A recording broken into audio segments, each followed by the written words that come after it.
Você está olhando para uma câmera de segurança. Uma mulher de 30 anos desliza pela parede de um corredor, cobre o rosto com as mãos. Segundos depois, ela se levanta, olha rapidamente para trás com aquele olhar de quem sente que está sendo seguida e caminha em direção ao elevador do estacionamento. Parece que ela escapou. Parece que ela está a salvo. Mas ela não estava. Essa foi a última vez que Crystal Mitchell apareceu viva em uma câmera. E o homem que a matou pensou que jamais seria encontrado. Ele fugiu para outro país, desapareceu entre as sombras da América Central e achava que tinha ganho. Só que ele cometeu um erro grave. Ele matou a filha de uma detetive. E essa mãe nunca, em momento algum, parou de procurá-lo. Hoje, vamos contar a história de Crystal Mitchell, da brutalidade que acabou com a vida dela e da mulher extraordinária que cruzou o mundo inteiro para fazer justiça pela filha. Fica até o final, porque essa história tem uma virada que você não vai esquecer. Para entender quem era Crystal, você precisa entender de onde ela veio. Ela cresceu em Vancouver, no estado de Washington, nos Estados Unidos.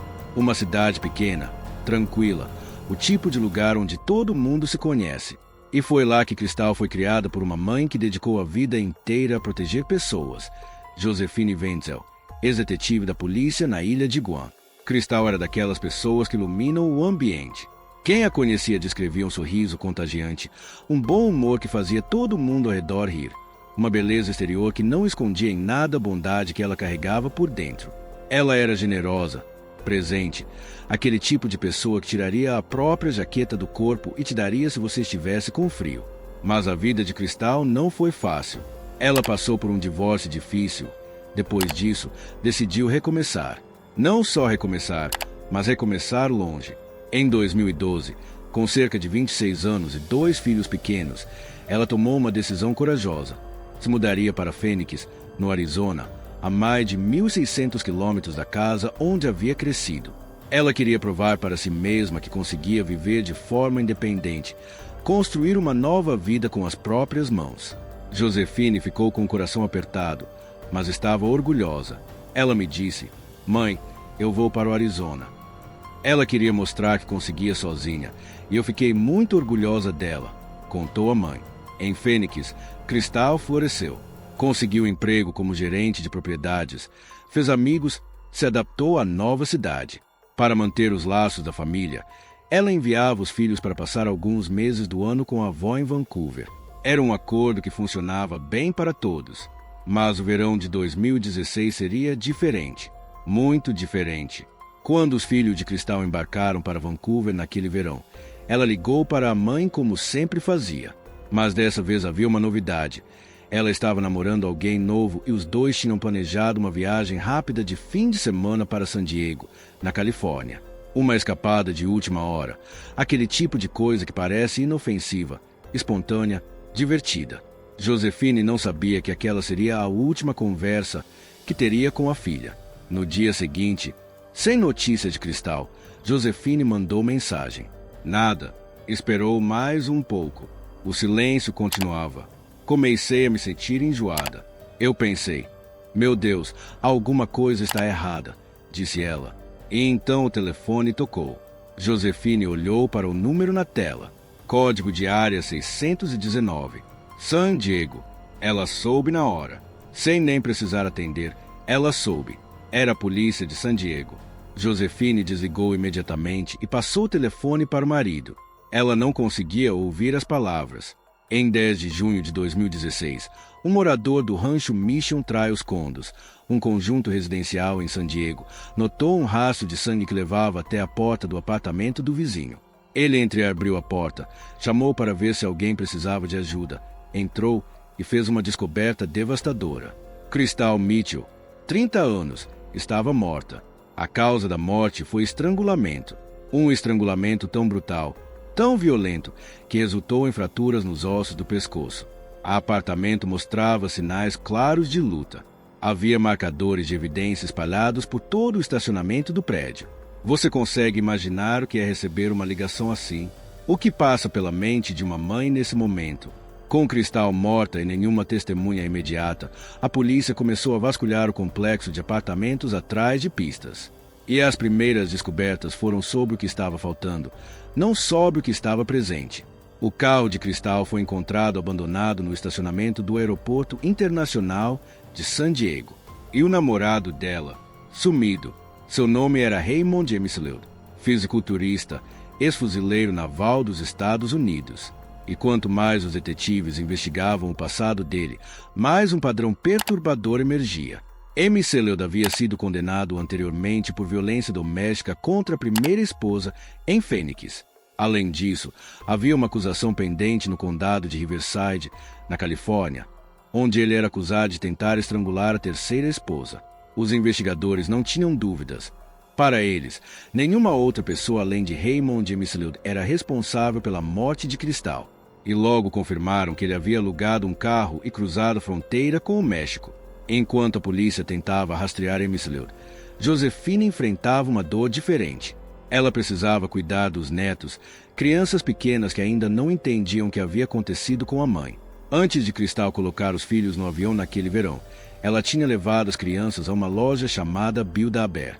Ela gravou a própria voz dentro de um bichinho de pelúcia para cada filho. Oi, meu amorzinho, a mamãe te ama. Josephine preservou isso como um tesouro. Mantenho ela viva na memória deles, disse. Depois do velório, Josephine sentou os netos e disse a verdade com a delicadeza que uma avó consegue reunir em um momento assim. A mamãe foi para o céu. Do lado de fora, ela mantinha a postura. Por dentro, ela estava se preparando para a luta da vida dela. Ela logo percebeu que a fuga de McLeod não seria resolvida tão rapidamente quanto imaginou. Dias viraram semanas, semanas viraram meses, e um ano se passou sem nenhuma prisão. As autoridades estavam trabalhando, mas Josephine, ex-detetive, sabia que mais podia ser feito. Eu pensei, sabe de uma coisa? Tem algo errado. Eu sei que dá para fazer mais. E foi aí que ela decidiu agir. Josephine acordava às 3 da manhã todos os dias. Passava horas vasculhando a internet, buscando registros, entrando em contato com pessoas em diferentes países. Você já viu esse homem? Era a pergunta que ela repetia exaustivamente em fóruns, redes sociais, grupos online. Ela era uma mãe em missão, com a determinação de uma detetive e o amor inabalável de quem perdeu a pessoa mais importante da sua vida. Em certo momento, durante uma de suas pesquisas em sites obscuros, ela esbarrou em uma técnica de rastreamento normalmente usada apenas por agentes federais americanos, o geofencing, um processo que permite localizar dispositivos em uma área geográfica específica.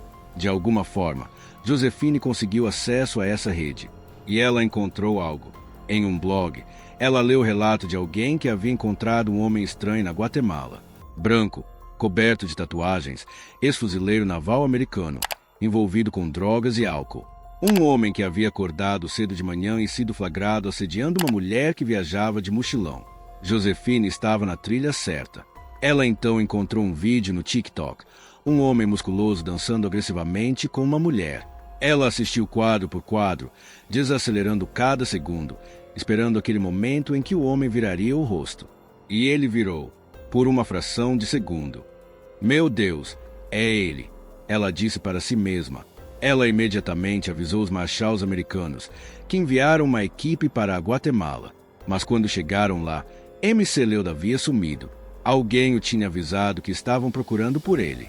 Foi aí que percebi que isso não ia ser fácil, disse Josephine. Esse fracasso não a parou. Pelo contrário, ela escalou sua busca. Concedeu entrevistas para documentários, podcasts, programas de televisão e portais de notícias. Em 2019, o programa America's Most Wanted, um dos mais famosos dos Estados Unidos, exibiu múltiplos segmentos sobre o caso e entrevistou Josephine. Diante das câmeras, ela olhou direto para a lente e mandou uma mensagem para McLeod. Nunca vou parar de procurar por você. Nunca. Até eu colocar um fim nisso. O que você teria feito no lugar dela? Você conseguiria ter essa força? Os relatos sobre McLeod na América Central só cresciam. Ele estava envolvido em brigas, tráfico, agressões, até estupros. E ainda assim continuava fugindo da justiça. Mas a pressão sobre ele ia aumentando. O FBI e os marshals americanos o colocaram nas listas dos 10 mais procurados de ambas as agências. Em 28 de agosto de 2022, uma nova denúncia chegou. Josefine estava na mesa dela, com uma xícara de café que esfriou sem ser tocada. Ela rolava fotos em busca de pistas novas.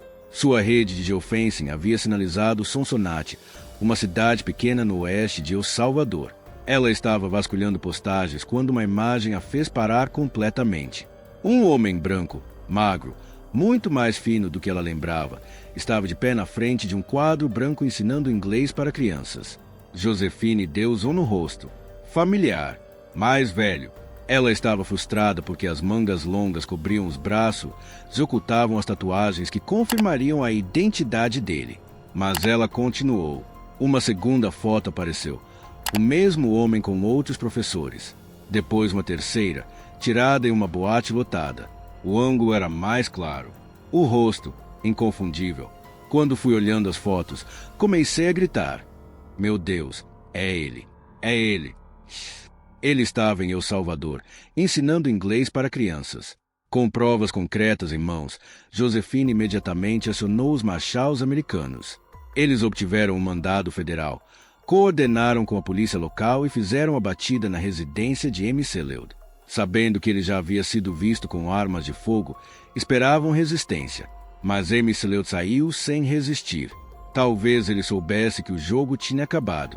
Anos sendo caçado, o próprio rosto em cartazes procurado por toda a América Central não dava mais para se esconder. Sem você, ele não teria sido preso. Foi isso que me disseram, contou Josefine, emocionada. M. Seleud foi extraditado para San Diego. Josefine estava lá, diante dos jornalistas, para anunciar a captura. Mas a batalha ainda não havia terminado. Antes do julgamento, veio a revelação de como M. Seleud ficou tanto tempo foragido. Os pais dele eram ricos e enviaram $10.000 no dia em que ele matou Cristal. Com esse dinheiro, ele contratou os melhores advogados de San Diego e até especialistas e celebridades para a defesa, retardando o processo por mais de 2 anos. A defesa tentou o impensável. Argumentou que a morte de Cristal foi um acidente, que ela havia pedido para ser estrangulada durante um jogo sexual. Mas a acusação tinha câmeras de segurança mostrando M. Seleud agarrando o pescoço dela no elevador. Tinha um rastro de sangue saindo do apartamento. Tinha um histórico de violência contra múltiplas mulheres. O julgamento estava marcado para janeiro de 2025. Josefine estava pronta para testemunhar. Ela transformou dor em força. Ela acordou às 3 da manhã por anos, vasculhou a internet, cruzou fronteiras virtuais, enfrentou jornais e câmeras e nunca deixou o nome da filha ser esquecido. Não por vingança, mas porque Cristal Mitchell merecia justiça. E porque havia outras mulheres por aí que precisavam ser protegidas de um homem que usava as próprias mãos como armas. Capturá-lo não vai trazer minha filha de volta, mas vai significar que a filha de outra mãe não precisa morrer. Se essa história te tocou, se você ficou aqui do começo ao fim sentindo aquela mistura de angústia e admiração que o caso de Josefine provoca em todo o mundo, então você sabe quanto essas histórias precisam ser contadas. Elas precisam ser lembradas. Clica no botão de inscrever aqui no canal, se você ainda não é inscrito. Cada inscrição nos ajuda a continuar trazendo casos como esse. Histórias reais de pessoas reais que merecem ter suas vozes ouvidas. Dá um like no vídeo também. Isso faz uma diferença enorme para o canal crescer.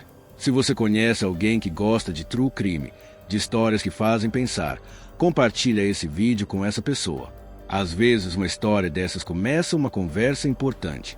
E se você reparou em algum detalhe diferente, se tem uma opinião sobre o caso, ou se achou algum erro em alguma informação, deixe nos comentários. Lemos tudo, e sua participação faz parte dessa comunidade. Até o próximo caso.